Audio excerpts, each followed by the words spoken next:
Hey game developers, Shashank here from Sans Arts. I am a 16-year-old game developer. Recently, Brackeys has challenged game developers to develop a game in 10 minutes.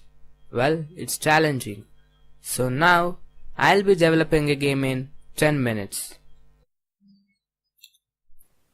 Yes, let me start the timer. Set the camera color to something like grey. Create a new sprite for player. Name it player and tag it as player. Let me add a rigid body 2D. Set the gravity scale to 0. Add a circle collider 2D and tick the ease trigger option because I only want to detect the collisions.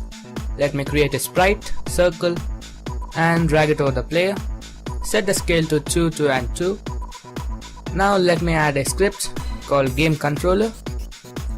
Open it up in a Visual Studio.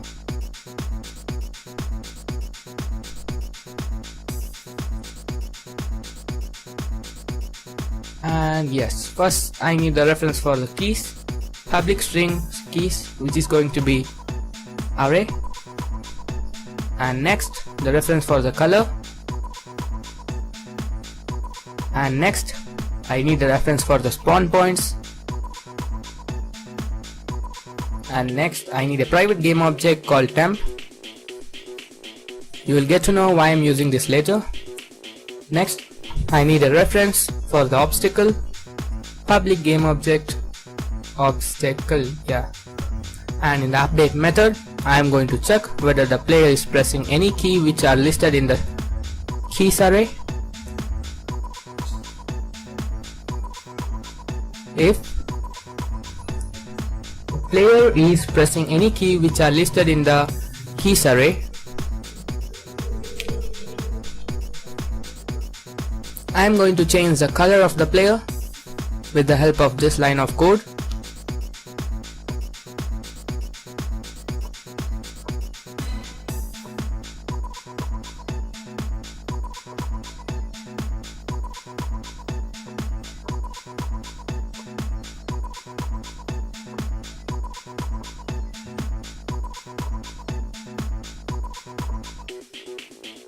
And next I am going to create a method called onTriggerEnter2D, which is an inbuilt function.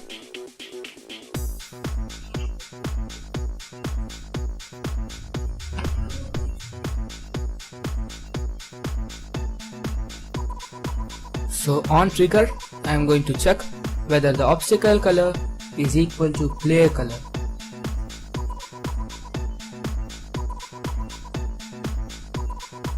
If yes, destroy the obstacle.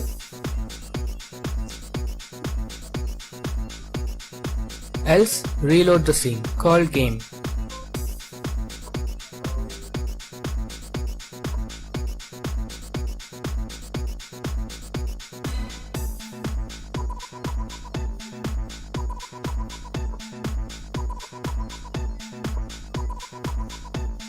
And yes, I am going to create a coroutine called spawn,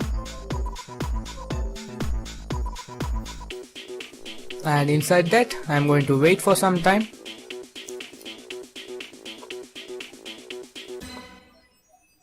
Let it be between 1.5f and 3.5f.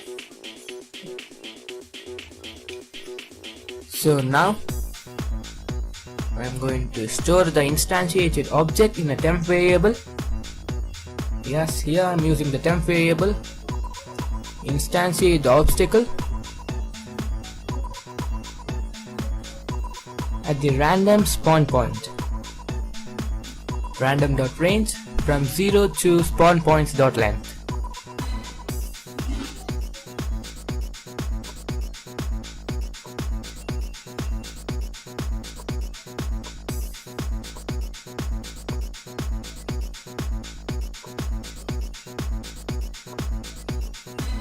And with no rotation.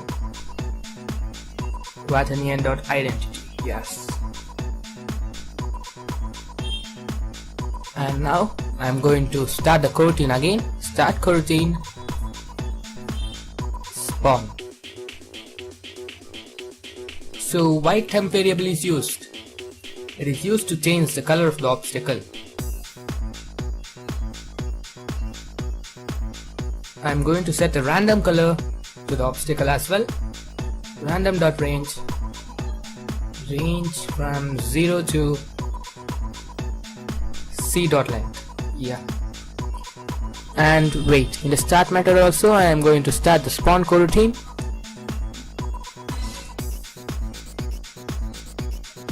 Now let me create the enemy, add a new tag for it, call it enemy, save it, and tag the enemy.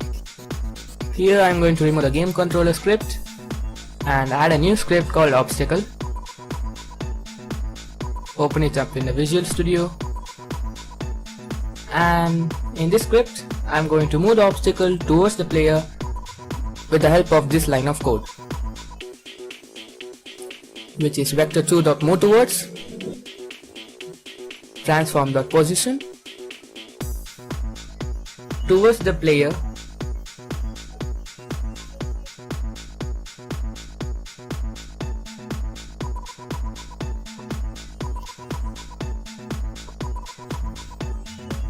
dot transform dot position, and with random speed, which is going to be between 5 and 7f, and multiply it with time dot delta time. Yes, we are done. So compiler was showing some error in the 34th line. Let me check it out. Well, it's got itself. What's wrong? Okay.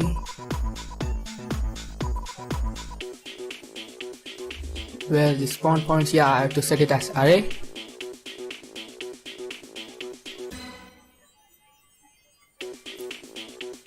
Now, let me set the player color to red and enter the keys, which is going to be Q, W and E, and then the colors. Let it be red, blue or purple, and yellow. Now let me create the spawn points.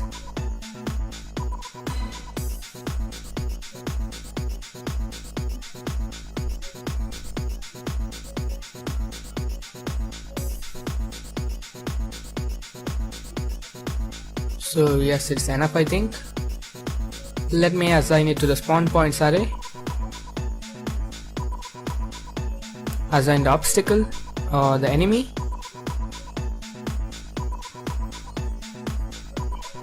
And yes, I finished developing a game. Now let us check it out. Where are the obstacles? And yeah, they're spawning. We have to collide with the correct colored obstacle. If we collide with the wrong one, the scene must restart. To restart the scene, I'm going to save the scene as game, add it to the build settings, and start the game again. I'll get to know when it restarts, as by default I'm setting the player color to red first itself. And yes, the scene has restarted. Let me check the timer. Oh, nearly I had still 1 minute and 30 seconds. Awesome. I've finished developing the game in 8 minutes. It's really fun and challenging. Yes, let me play the game once again.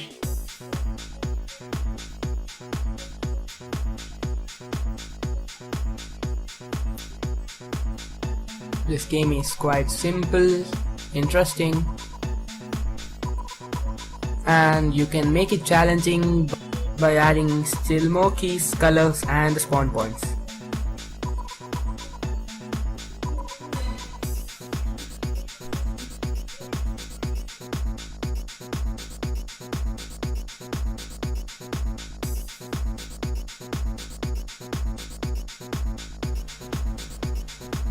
Well, You can increase the number of keys, number of colors and even the spawn points to make the game interesting and challenging. You can also add some particle systems to make the game look awesome.